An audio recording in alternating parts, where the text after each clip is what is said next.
tardes a todos. Gracias por la invitación. Pues fue como, en cierta forma, de una manera muy sencilla y de otra muy complicada. Porque me voy a explicar. Desde, desde pequeño, la verdad es que sí, yo era de esos pobres niños que llevaban a los cursos de verano, a los museos.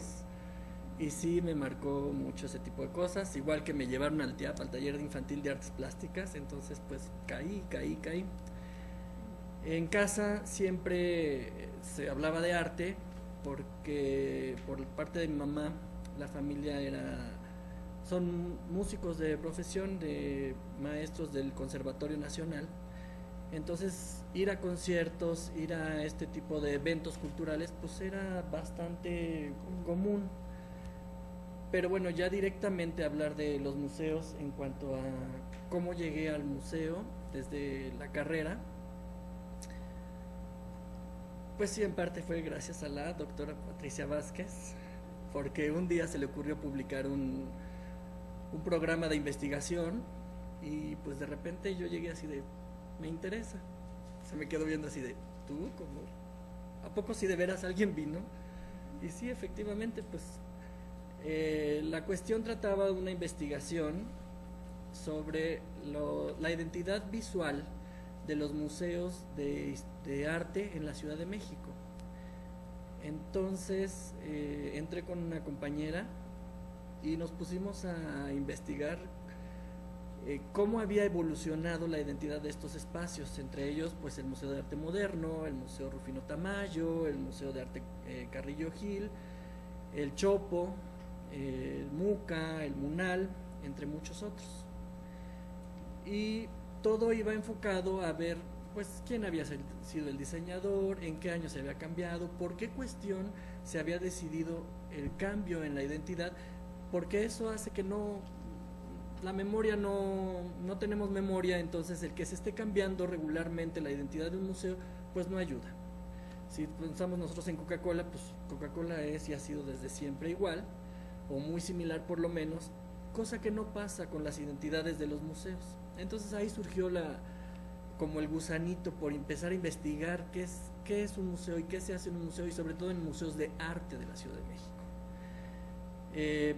Fue muy enriquecedora la investigación y yo creo que todavía podríamos seguir ampliando esta investigación. Nada más no le digan a la doctora porque va a querer que sigamos haciéndolo y ya no tenemos tanto tiempo.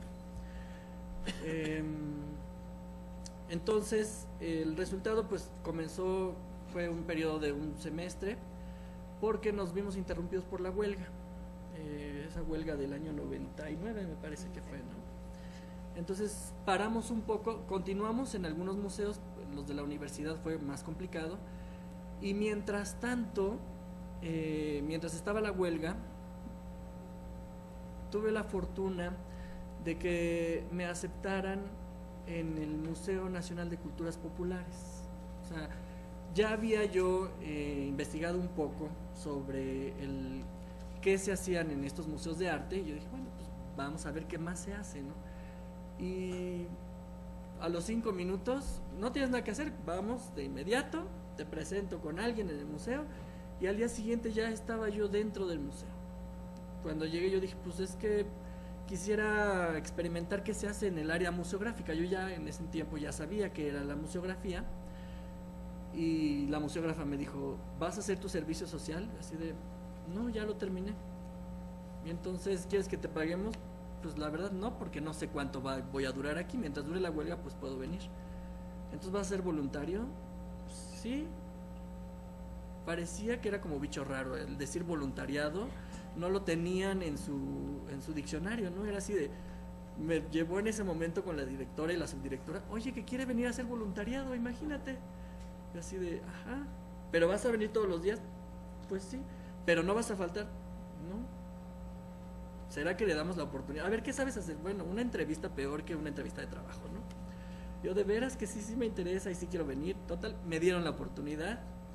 Mara Reyes era la museógrafa en ese momento ahí en Culturas Populares, y digamos que fue mi primera jefa.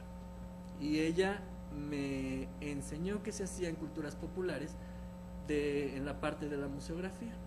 Fueron mis primeras desveladas ya en el trabajo, porque pues en la escuela siempre nos tocaban desveladas antes de entregar los trabajos, pero ahí le empecé a encontrar un gusto muy especial a ver cómo se iban transformando los espacios, ver cómo un día esa sala de exhibiciones tenía algo sobre corridos de música y al otro día era sobre alguna etnia mije, por ejemplo, ¿no? Y cómo los espacios se iban volviendo diferentes y se iban adecuando a cada tema. Y todo gracias, en ese tiempo pues yo participaba, colaboraba desde el diseño. Como era diseñador gráfico no participaba mucho en las cuestiones de museografía, pero poco a poco me fui involucrando más y más y me dieron o me permitieron tener más responsabilidades que nada más las cuestiones visuales o las cuestiones gráficas para la exposición, sino de repente me decía, bueno, ¿y tú cómo ves este espacio? ¿Cómo ves el color? No, pues rojo, sí, vamos a meterle un rojo, vas a ver que se va a ver bien. Yo así de, bueno, negro, vamos a ponerlo negro. Negro, sí, tú no le tengas miedo al color. Total, si no, pues lo volvemos a pintar después. Y la he aplicado un par de veces, pues si no, vuelves a pintar. Gracias. Uno de los temas que nos trajo aquí a esta reunión es el MUNCI, el Museo de Ciencia e Industria de Toluca. Y por lo que estás platicando, es un largo camino desde que entras a culturas populares y llegas a un MUNCI en donde se trabaja muchísimo. ¿Cuál es entre ese voluntariado, ¿sí?, en donde no sabías de museografía, pero te meten directamente a ese mundo, y a llegar a museografías de un MUNCI, ¿cuáles fueron tus primeros pininos? Bueno, en realidad, una vez que termina la huelga, se ofrece un curso en la escuela sobre museografía. Yo dije, no, pues de ahí soy, ¿no? Lo daba en ese tiempo la maestra Ofelia Martínez. Entonces me interesó y lo tomo. Y ahí ya descubro más con la teoría y un poco con la práctica de qué es lo que se necesita para hacer museografía. Desde, por supuesto, el diseño gráfico, pero también descubrí que había el arquitecto, el diseñador industrial, el biólogo, el antropólogo, que todos tomaron el curso porque era un curso de extensión académica abierto a quien quisiera tomarlo. El resultado final del curso en realidad no fue lo que planeamos, porque en ese momento que estábamos terminando el curso dijo, híjole, tengo un trabajo muy fuerte, a ver mis alumnos, tú y tú, vénganse, necesito apoyo para que hagamos el desarrollo de una exposición que se llamaba Tan lejos, tan cerca, a 450 años de la Universidad Real. Yo así de, ¿yo? Sí, tú vente, ándale, mira, pues ya terminé, bueno, pues entonces intégrate al equipo de diseño. Yo así de, bueno, pues va. Y comencé ya a trabajar a todo lo que no había visto dentro de la carrera, lo empecé a aplicar con algunos compañeros aquí presentes. Entonces ahí fue donde ya de lleno entré a la parte museográfica, sí, muy relacionado con el diseño, pero ya a empezar a ver más sobre distribución, sobre piezas, sobre una serie de cosas. Entonces ahí fue, yo creo que el primer punto donde la museografía y yo hicimos ya un contacto real. Muy bien, muy bien. ¿Tienes algunos acercamientos también hacia el museo? El Museo de Arte Contemporáneo, el Centro Cultural, el que también cerraron. De Televisa, sí, qué pena que hayan cerrado. A ver, platícanos un poco de eso, por favor. Bueno, por cuestiones de azares del destino, yo soy muy amigo de la prima de una museógrafa llamada Real. Patricia Real fue una de las encargadas de hacer las transformaciones o las remodelaciones dentro de las salas de antropología. Entonces, en una cena yo llegué a su casa y yo dije, ¿tú eres Patricia? Pues muchísimo gusto. Y entonces mi amiga le decía, oye, pues es que fíjate que a mi amigo le interesa la museografía y pues viene a platicar contigo para que le expliques. Y así de, no, mi chavo, pues ¿cómo crees? Para eso se necesita mucho. No, pero tú también estudiaste comunicación gráfica y a partir de eso, pues, sí, pero es muy complicado, te tienes que desvelar mucho, tienes hasta que barrer. Le digo, no, bueno, más explícame de qué se trata. No, no, bueno, total, después de 3 horas ahí de labor, me dijo, bueno, está bien, mira, yo estoy haciendo las salas de antropología. En una oportunidad que tenga, te llevo para que veas si realmente eso es lo que quieres hacer, ¿no? Yo así de, pues encantado de la vida. Me metí la primera vez y la segunda vez y la tercera vez y bueno, de ahí hasta que falleció nos llevamos muy, muy, muy bien. Desgraciadamente, yo me moví a Monterrey y ella pues falleció, pero hicimos una muy buena amistad con ella y con su marido, Sergio Sánchez, que también es museógrafo. Incluso después llegué a trabajar con él, muy a su pesar, pero bueno, yo creo que por eso nos hicimos muy buenos amigos. Y en cuanto a la cuestión del Centro Cultural de Arte Contemporáneo, cuando estaba en la prepa, yo ya traía como esa cosquilla de saber qué es lo que se hacía en los museos y la única manera que encontré fue como ir a dar visitas guiadas en el Centro Cultural de Arte Contemporáneo en sus últimas exposiciones, ya antes de cerrar. Ahí yo, pues entre visita y visita, iba y me metía en los montajes y siempre Lilia Weber decía, ¿qué haces aquí? Te tienes que salir, salte, salte, no puedes estar aquí. Yo, pero es que quiero saber, no, no, no, no puedes estar aquí. Y así de bueno, y me colaba y me volvía a colar y me volvía a colar, ¿no? Entonces, también desde ahí me surgió como la inquietud de ver cómo se transforman no solo los espacios en cuanto a la forma, sino al color, las texturas, las colecciones. Un día hablabas de un tema y otro día hablabas de otro y a la siguiente tenías otro tema que no tenía nada que ver. Nosotros llegamos a tener exvotos y luego expresionismo abstracto estadounidense. Nada que ver y los espacios nada que ver, pero era el mismo espacio. Y eso a mí me maravillaba de una forma que yo quería así asomarme y hasta la fecha me gusta mucho andar de metiche viendo cómo se montan las exposiciones, porque siempre descubres algo nuevo, aunque no lo hagas tú, aunque lo haga otra persona, siempre hay algo que aprenderle en ese sentido. Gerardo, diferencia entre espacio físico y espacio museográfico. Tú ya nos dices, ok, tengo el mismo espacio, distintos temas, distintas distribuciones, uso color, demás. ¿Cuál es esa diferencia? ¿Cuál es ese plus entre el espacio físico y el espacio museográfico que tú detectas? Yo creo que finalmente nosotros estamos acostumbrados a transitar por un espacio. Todo el tiempo vamos, venimos, nos movemos en el espacio. Esa es una de las preguntas que hago siempre a mis alumnos de, bueno, ¿y qué es el espacio? Para mí el espacio museográfico no solamente termina en las salas, también va mucho más allá cuando hay la oportunidad. ¿A qué me refiero? El diseño museográfico no solamente está supeditado a las 4 paredes. Tenemos exposiciones en aire, a cielo abierto.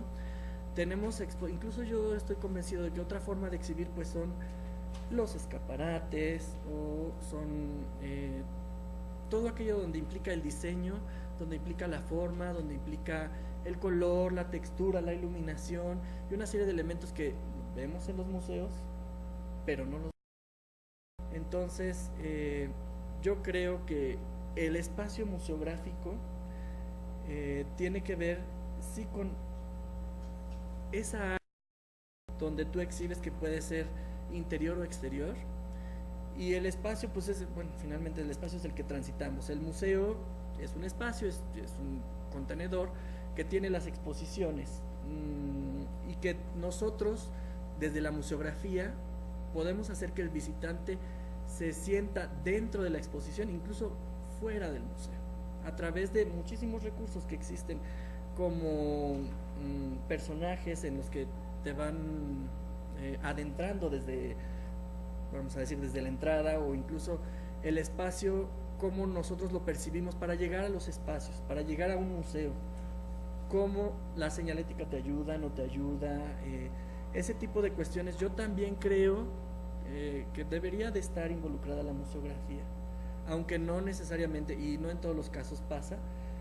Pienso que el que tú puedas acceder a un espacio de exhibición desde donde tú te encuentres, incluso con una tablet, con un teléfono, ya te va marcando, te va diciendo, te va enseñando qué es lo que vas a encontrar dentro del espacio museográfico. Entonces, para mí la diferencia es únicamente el cómo lo percibimos. Nosotros podemos percibir el espacio museográfico desde fuera, desde una página web, o desde el metro, o desde donde quiera que tengas ya la información y una mirada o una probadita de lo que te vas a encontrar en la exposición. Sí, solo que hay una diferencia muy grande entre las exhibiciones de una tienda y las presentaciones de un museo. Definitivamente hay un elemento cultural ahí, hay intencionalidades muy específicas, muy determinadas, y hay una cosa muy importante que tú también manejas en este caso, que vienen siendo los textos. O sea, no es lo mismo si estás en una tienda, qué texto vas a ofrecer, y si estás en un museo, qué texto vas a ofrecer. ¿Qué nos dices de tu experiencia de las cédulas? En definitiva, sí, estoy de acuerdo, ¿no? Es la forma en que presentas la información tiene mucho que ver. Cuando yo comienzo a trabajar en el Museo Nacional de San Carlos, entro a la parte de investigación. Y en investigación me vuelven el vínculo con el área museográfica. Curaduría y museografía siempre tienen como una relación un poco complicada, compleja. Entonces me nombraron como el embajador de curaduría hacia museografía. Así de, pues tú te vas a entender con él porque él también es diseñador. Entonces tú tienes que traducir lo que nosotros queremos, le tienes que dar esa información al museógrafo para que la pueda plasmar dentro de la exposición. Entonces el museógrafo decía, pues tú eres diseñador, tú no eres arquitecto, vas, date, cédula. Bueno, me volví experto en cédulas. Mi tesis es de cedulario, justamente. Entonces investigué sobre cédulas, y definitivamente la tipografía es uno de los elementos más importantes. El color, las texturas, los formatos, los materiales que tienen las cédulas pueden serlo todo, o pueden levantar o tirar una exposición. La gente cuando llega al museo, lo primero que busca es información. Al principio, porque ya después dicen, ay, es tanto que ya no quiero ni leer más. Pero en un principio, todo mundo busca informarse, quiere saber, de entrada, la portada, la identidad, de qué nos está hablando la exposición, pues tiene que ver con un manejo tipográfico, tiene que ver con un manejo de color, con una textura, con un formato. Entonces, desde ahí, tú ya puedes seducir al visitante para que entre o para que diga, híjole, no, yo creo que vuelvo otro día, ¿no? Entonces, una vez que ya está dentro, es un gran problema la cuestión, digo, desde el punto de vista curatorial, pues queremos decir todo. Es que todo es importante. El investigador, llámese arqueólogo, biólogo, artista, quiere que aparezca toda la información. Pero sabemos que por desgracia la gente no lee, no está acostumbrada. Entonces hay que hacer ahí no una pérdida de información, sino una muy buena síntesis. Y lograrlo es bastante complicado, porque necesitas, en el mejor de los casos, la ayuda de un pedagogo, de un buen diseñador, de alguien que pueda manejar la información de manera fácil, accesible al visitante. Y después, el diseñador tiene que hacer la misma tarea, pero de forma visual. Entonces, el conjunto entre... para lograr una buena cédula necesitas tener un buen contenido, por supuesto, pero también una buena manera de expresarlo, o una visual o gráfica.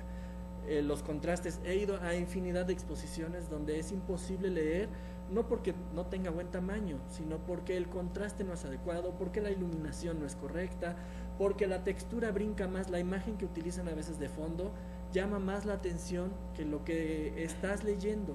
Entonces son distractores que no son necesarios. Tampoco se trata de que pongas nada más el texto pegado en la pared. Yo como diseñador digo, eso es un crimen, Para muchos artistas es no, impoluto, que no se vea. Oye, si no quieres que se vea, pues entonces no las pongas. Pues, ¿para qué las pones si no quieres que se vean? Entonces ahí yo me volví experto, bueno, yo ya puedo ver una cédula y digo, un chorro de callejones, no hicieron bien la división de las palabras, yo ya casi que ni leo los textos, nada más me la paso criticando, porque durante muchos años me la pasé haciendo cedularios. Entonces, los puntajes de los títulos, a qué altura vas a colgar la letra, qué cantidad de texto vas a poner, se vuelve un estudio indispensable para el museógrafo. O sea, el museógrafo tiene que tomar en cuenta estas situaciones para que la lectura sea amable con el visitante. Gerardo, más allá de la distribución tipográfica en unas cédulas, siempre tenemos el problema del especialista que quiere decir mucho y que presenta textos muy complicados, y el museógrafo, y tú que entras ahí como intermediario, como traductor. El problema es que cuando se hace una traducción, de alguna manera se pierde contenido, se pierde información. ¿Cómo evitan ustedes o cómo encuentran un equilibrio para mantener la importancia de la información con el atractivo museográfico?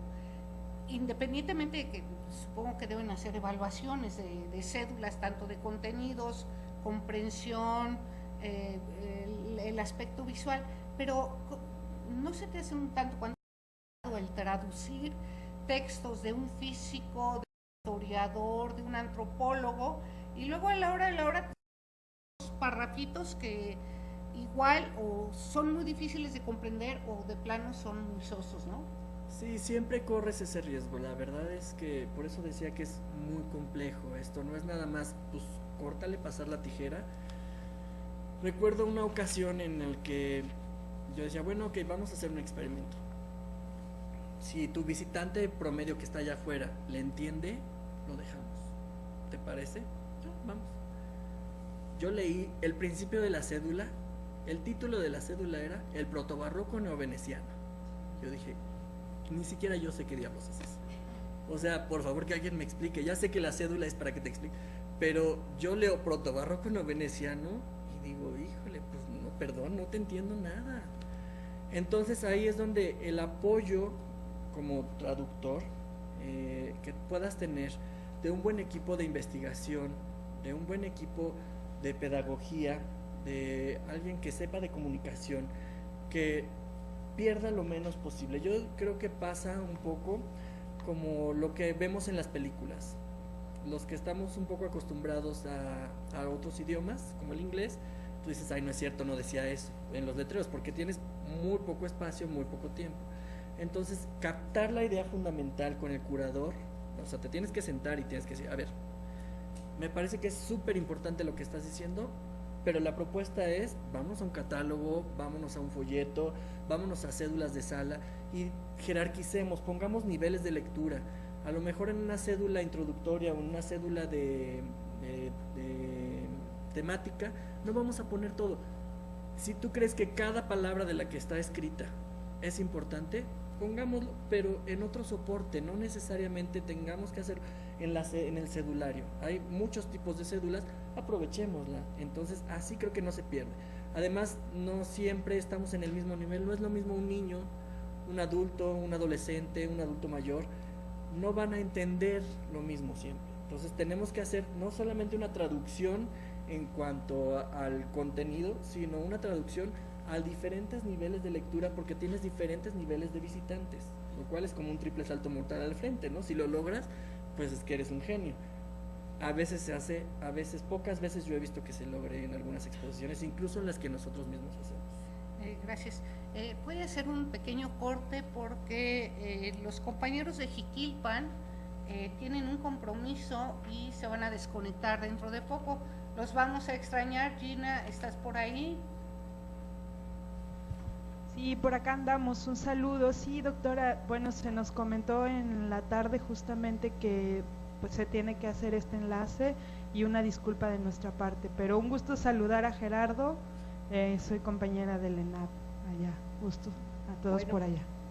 Muy bien, los esperamos para en la próxima sesión. Y bueno, pues los despedimos. Muchísimas gracias por acompañarnos. Y bueno, continuamos. Voy a preguntar si está bien todo en el Palacio Legislativo. ¿Palacio Legislativo está bien?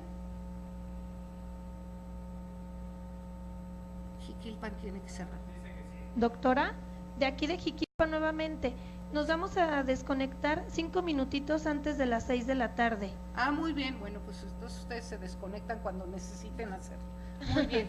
Ok. Muchas gracias. Nada más, entonces Palacio Legislativo está bien en la transmisión y... Ok, muy bien, muchas gracias. Minería. Todo muy bien, doctora. Bueno, muy bien, muchas gracias. Disculpa, continuamos. Aquí también todo muy bien, ¿sí? Continuamos. Estábamos hablando de las cédulas y vamos a llegar a un tema muy importante que necesitamos manejar incluso aquí en la UNAM. Pero antes, quiero saber, ¿manejas tú una teoría específica sobre los espacios museográficos, la distribución, que digas, yo sigo esta línea, este modelo, estos elementos teóricos? Sí, trato de...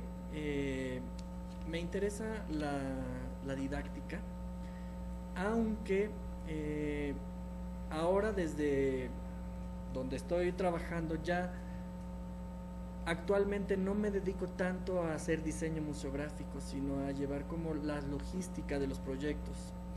Entonces, en los que me toca realizar a mí de repente como ejercicios con los alumnos o demás, trato de que sea muy didáctico, en el sentido de que todo mundo podamos o que todo mundo pueda entender cuál es el concepto curatorial, que se pueda llevar de una manera muy fácil el concepto curatorial del museográfico, para que el visitante sea el que pueda determinar al final si entiende o no entiende. Me parece que en la experiencia que tengo, solamente en el Museo de Historia Mexicana lo he visto, hacen unas encuestas de salida.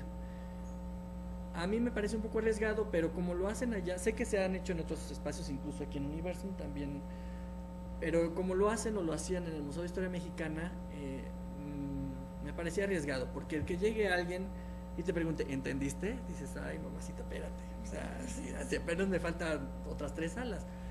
Entonces, por otro lado, tendrías yo creo que medir, o sería conveniente medir, cómo entras y cómo sales, para saber si existe o no un aprendizaje, o si existe un interés.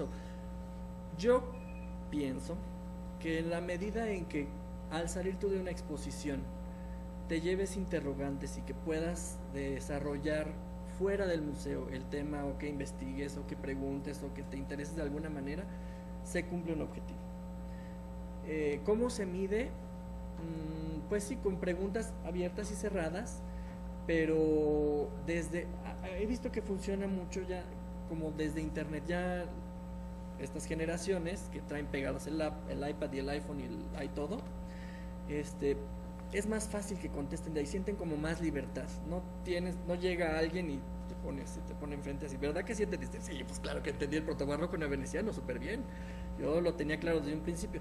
Entonces no se vuelve algo como apabullante, y también tienes la libertad de hacer preguntas, en el sentido que desde la parte institucional tampoco se vean como muy comprometidos, a decir, no, pues es que sí, gracias al gobierno y al gobernador que nos trajo esta exposición, porque todo eso al final no sirve de mucho. Eso es algo que no funciona para poder realmente evaluar qué es lo que está pasando con la exposición.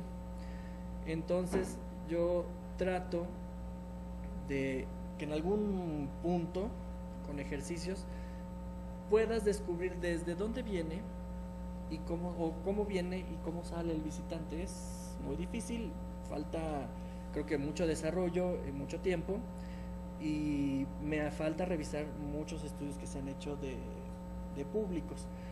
Pero sí creo que es importante que el museógrafo, para poder aplicar una teoría, que tenga los fundamentos de quiénes son sus visitantes. Por eso siempre lo más importante que les digo al momento de que van a hacer una exposición es quién va a estar del otro lado. Va a ser gente que ya conoce del tema, va a ser gente de la Ciudad de México, va a ser gente de un pueblito, o sea, ¿a quién nos estamos dirigiendo? Para saber a qué nivel vamos nosotros a dar la información. No sé si por ahí. Sí, tengo algunas dudas cuando hablas con especialistas de distintos museos, dicen, yo lo que quiero es que el visitante aprenda, ¿sí? Y se van sobre el aprendizaje.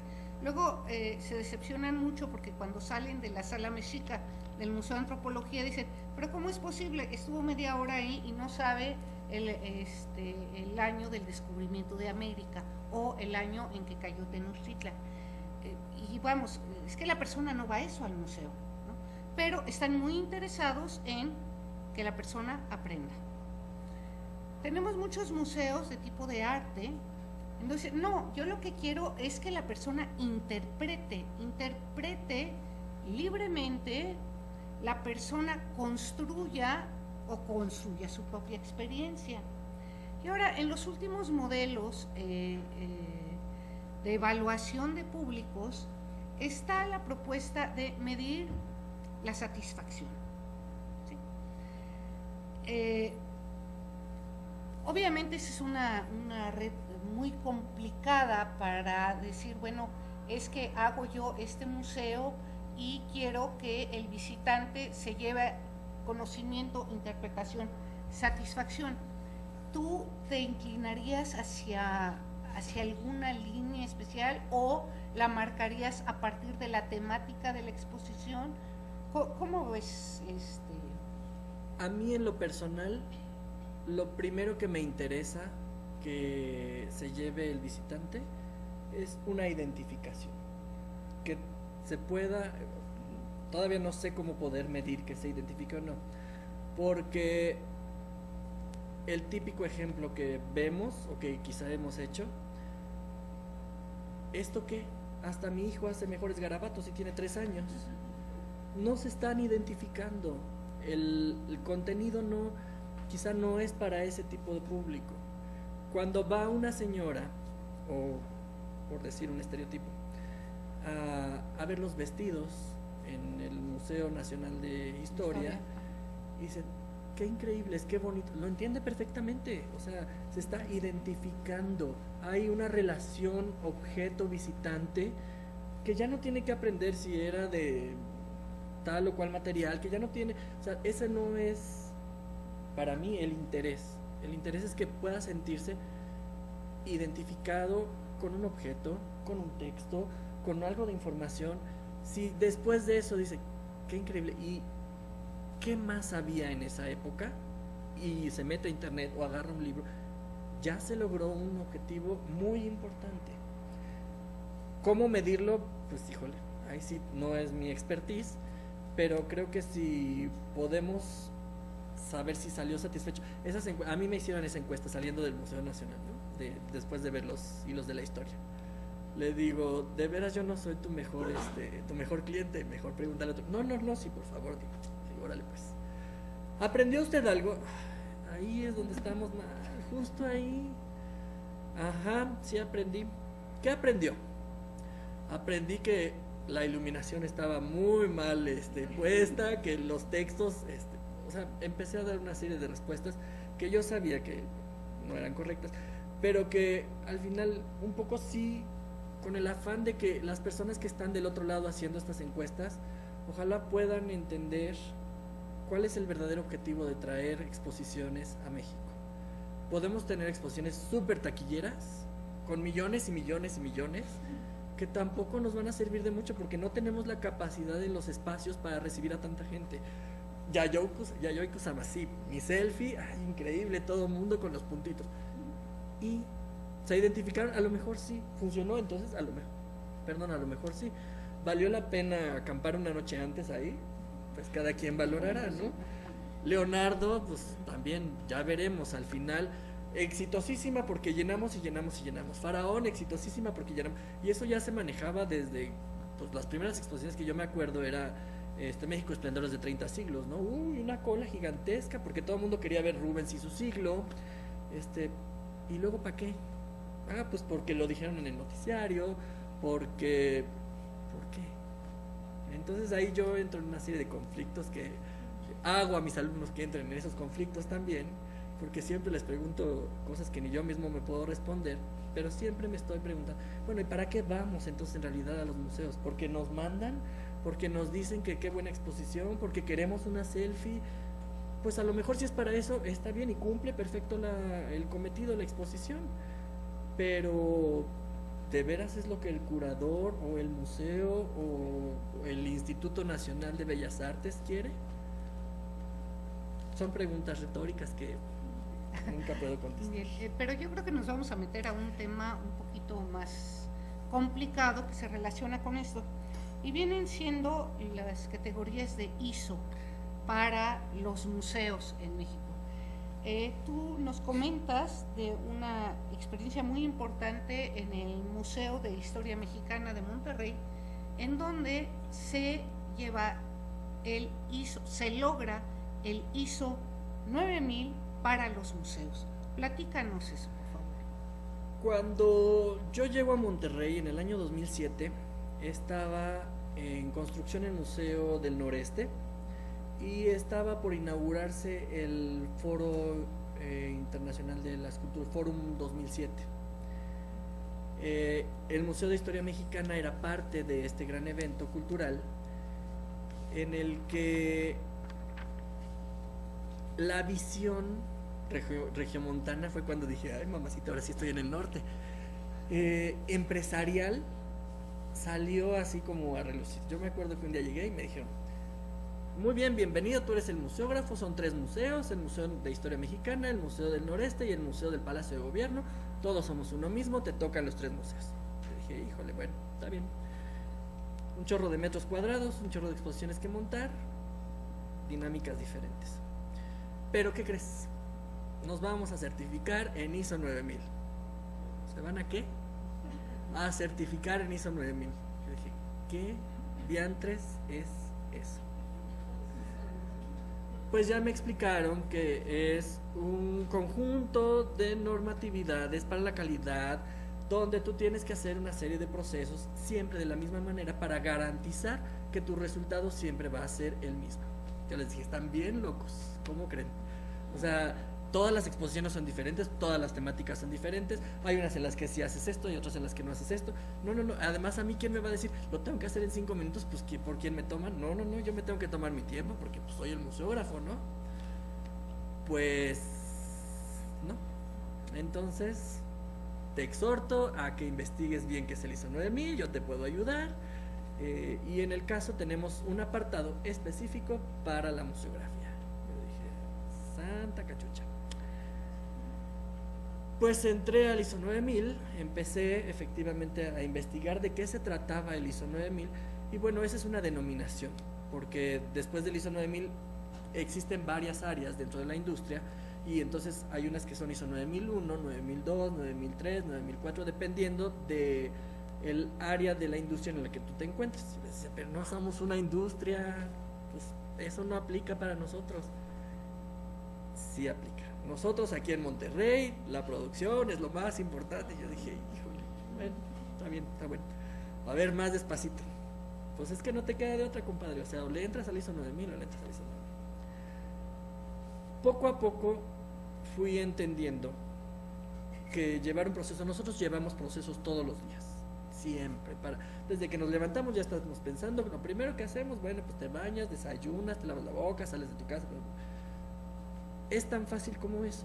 Finalmente, son sistemas que ha implementado la industria o las empresas para tener una buena producción en su producto.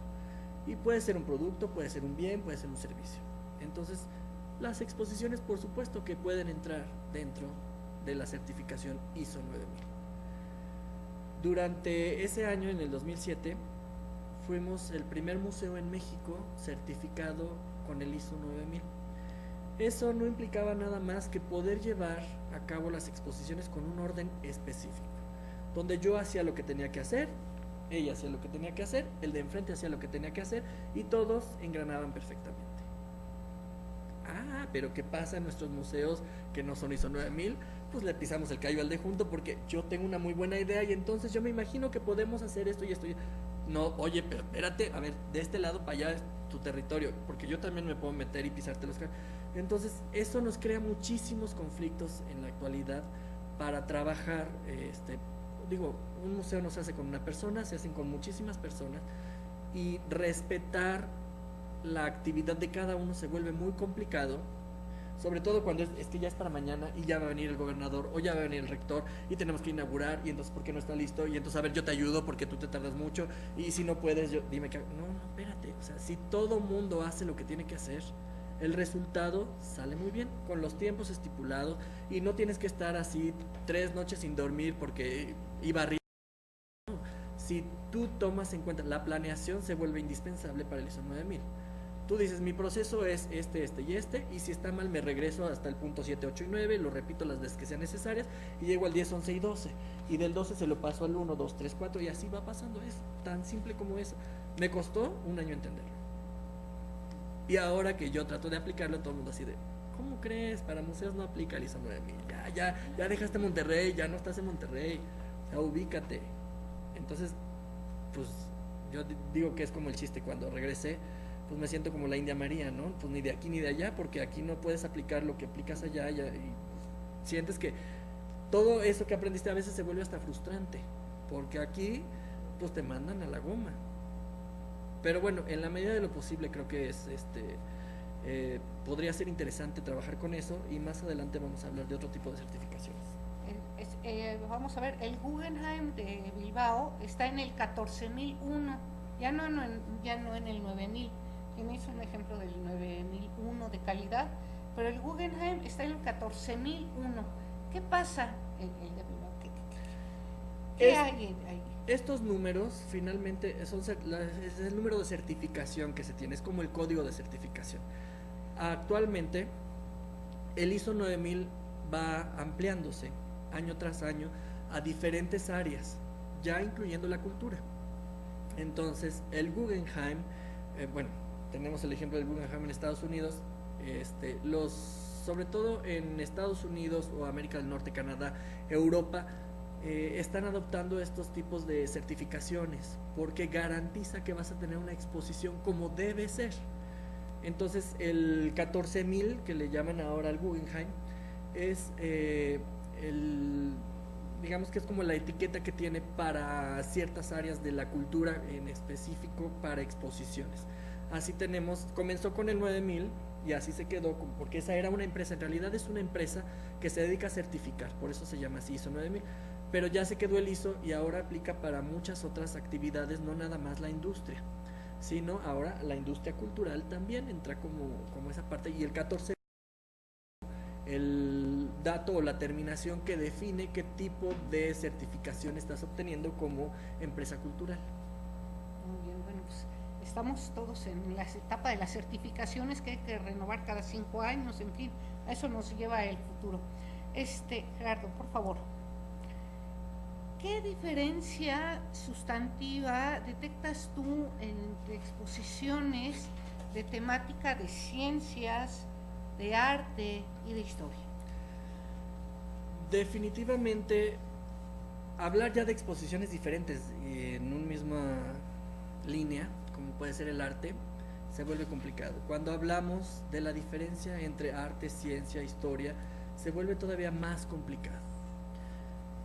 Hay algunas tendencias en la actualidad que hablan de que ya no es necesario separar estas líneas de conocimiento, sino al contrario, hay que ser incluyentes. Vamos a hablar de un museo donde podamos tener expresiones artísticas, pero también cuestiones históricas, pero también cuestiones científicas. O sea, he participado en un par de proyectos que se han quedado hasta ahí solo en proyectos, donde el discurso desde un principio, planteado por el científico, se hace en conjunto con el artista. Entonces, se vuelve muy enriquecedor ver un objeto que no nada más es bello o estético, sino que tiene una función de explicar un fenómeno físico, químico, no sé, pero que se vuelve en un conjunto con arte. Entonces, me imagino que en algún momento algunos museos van caminando hacia allá. Vamos a ver este tipo de exposiciones donde ya no va a ser el Museo de Ciencias o el Museo de Historia o el Museo de Historia Natural, sino vas a hablar de un concepto. La naturaleza no separa los conceptos. Tú tienes un árbol y un árbol no es, bueno, cierta parte es biológica, cierta parte es química, pero cierta parte del color y la belleza y la... No, la naturaleza la tenemos, es una sola y ahí se incluye todo. Eso es lo que yo creo que deberíamos de poder ver en una exposición.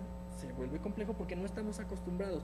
Incluso todavía plantearlo se vuelve un poco difícil, pero yo me imagino que vamos a lograrlo. Digo, es una de las tantas vertientes que existen ahorita para llevar a cabo las exposiciones desde la parte curatorial tanto y museográfica. Sí, creo que tenemos un gran problema cuando decimos, bueno, es que queremos fomentar o promover la cultura científica. Y si la cultura científica nada más la puedo promover en museos de ciencias, pues realmente es una visión sumamente limitada. Aquí el reto es que yo pueda adquirir cultura científica en un museo etnográfico, en un museo de filosofía o en un museo de arte. Es correcto. ¿Sí? Entonces, esas culturas, distintas culturas, tienen que estar por debajo del discurso general, de manera tal que en una exposición de arte o de historia el científico encuentre su lugar y se identifique y tenga satisfacción, como lo mencionaste tú antes, como el artista, como el etnógrafo, el antropólogo, en fin, ¿no? Cada una de las distintas personas. Muy bien. Perdón, bueno, nada más ahí. Sí, cómo no. Rápido. Me vino a la mente un museo del deporte que estábamos haciendo con Grupo Modelo. El equipo Santos pertenecía a Grupo Modelo y entonces decía que ahí en su estadio querían un museo del deporte. Entonces, sí era hablar del deporte, sí era hablar del fútbol, pero era abarcar todos estos temas que no dejan de ser lúdicos de una manera también científica. O sea, tú te mueves porque se mueve, el balón que pasa cuando tú le pegas en cierta dirección, eso que le llaman el chanfle, bueno, pues en realidad es la hipérbole, que bla, bla, bla, bla, todo este tipo de situaciones. Entonces, temas tan sencillos como el deporte se pueden volver idóneos para poder explicar una serie de cuestiones científicas y que no necesariamente ven a ver el museo de las matemáticas, porque es súper aburrido. O sea, el público ya necesita que le den otra manera de ver estos temas o cómo desarrollarlos de la manera en que no sea de, híjole, es que ciencia, así de por sí ya tengo muchísimos amigos que dicen, híjole, museo, qué flojera. Tenemos que acabar con esa manera de pensar. O sea, ya yo creo que seguimos compitiendo con el cine y con el iPad, con un chorro de cosas. Entonces, el que lo volvamos de una forma más dinámica, el que hagamos una introducción a algunos medios, no se trata de que hagamos museo solo con medios, como tecnología, sino que podamos ofrecerle al visitante, así sea un cuartito, una experiencia única e irrepetible, que yo creo que necesita el visitante para que vaya a los museos. Ya ese gran elefante blanco de museo, de no sé qué, híjole, pues ya lo estamos rebasando y yo creo que es normal y tenemos que hacer las cosas de forma tal que podamos ir avanzando, no solo con la tecnología, sino con los conceptos museológicos y museográficos. Y para tener esa experiencia museográfica, museística que tanto estamos buscando,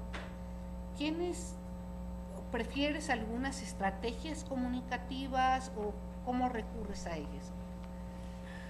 Pues sí, finalmente de formación soy comunicador gráfico, entonces invariablemente soy muy visual. Me parece que el poder implementar estrategias visuales y ahora estrategias sensoriales diferentes te pueden ayudar a que el visitante encuentre algo nuevo. Si encuentra algo nuevo, lo va a retener, lo va a hacer suyo, se va a apropiar de ese concepto, que puede ser solamente un olor, puede ser a lo mejor un... ¿Qué pasa ahora con los llamados cines 4D, 4X? Te están ofreciendo una nueva perspectiva de una película. Ahora ya te estornuda y entonces ya sientes que te mueven todo. Lo recuerdas porque es algo diferente. A lo mejor dentro de unos años ya eso va a estar súper choteado y vamos a tener que buscar otra cosa. Un poco creo que eso es lo que tenemos que hacer con los museos.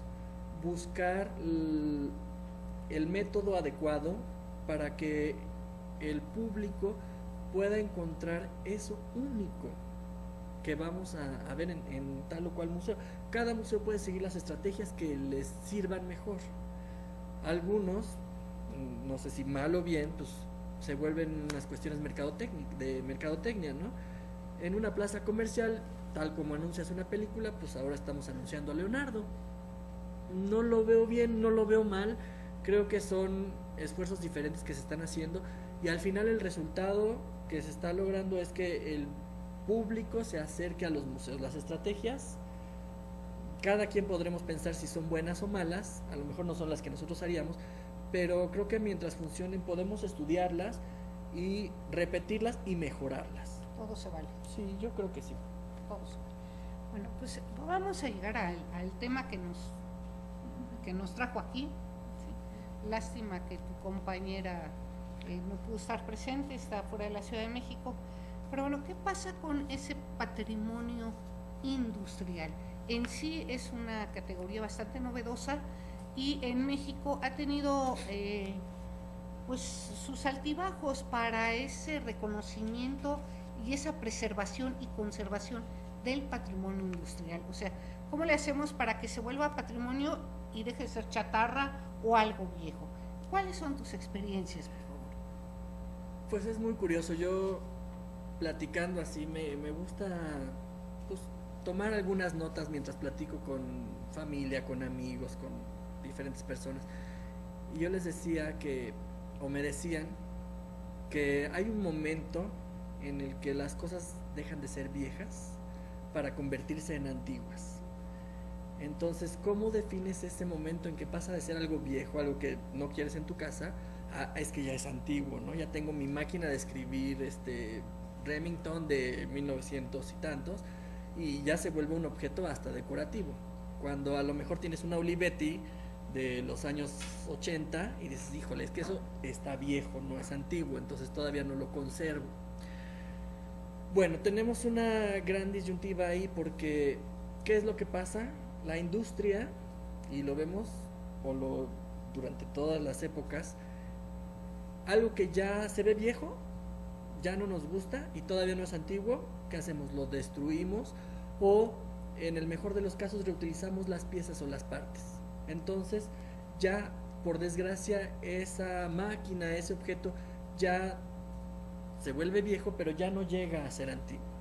Y entonces estamos perdiendo, tenemos unos huecos históricos en ese sentido que creo que es importante que comencemos a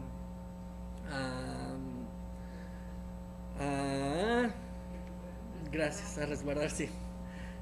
¿Por qué? Porque si no en un futuro pues no vamos a tener nada de esto, porque ya lo mandamos a la basura y lo hacemos con los edificios, y lo hacemos con los objetos, y lo hacemos con miles de cosas. Si a lo mejor ahí tu abuelito guardó algo como un timbre postal y lo encuentras 3 o 4 generaciones después, dices, ay, qué padre, mira la fotografía y es de 1900. Pero si tuvo la mala suerte que a la siguiente generación, ay papá, ¿para qué quieres esto? Lo tiras a la basura, ¿no? Ah, ya no estés guardando porquerías, mamá. Bueno, a mí mismo me han dicho, oye, a mí no me tiras porque no puedes. Entonces, ¿quién se encarga de eso? ¿Cómo hacemos para que objetos como esta máquina, que seguramente ya dejó de funcionar, no se convierta en, pues lo vamos a mandar para el kilo, ¿no? ¿Qué es lo que hay que hacer? Pues bueno, ahora estamos hablando del patrimonio industrial. La mayoría es tangible, pero también tenemos patrimonio industrial intangible. Se compone de los restos de la cultura industrial que poseen un valor histórico, tecnológico, social, arquitectónico o científico. ¿Cuándo se convierte o cuándo o quién le da ese valor? ¿En 10 años, en 20 años, en 50, en 100? Pues no, la verdad es que no hay nadie que dicte. A partir de 1923, de agosto de 1923, ya es un patrimonio industrial. No, por desgracia las industrias no se están preocupando por eso y están desechándose, porque sale mucho más barato tirarlo a la basura que conservarlo. Por cuestiones económicas necesitas el espacio, necesitas rentar bodega, o sea, te está consumiendo un bien y es algo que no te está dejando nada a cambio. Eso sí lo vemos desde el punto así 100% capitalista. Pero bueno, estos restos consisten en edificios, maquinarias, talleres, molinos, fábricas, minas, o sea, casi todo entra dentro de este patrimonio industrial.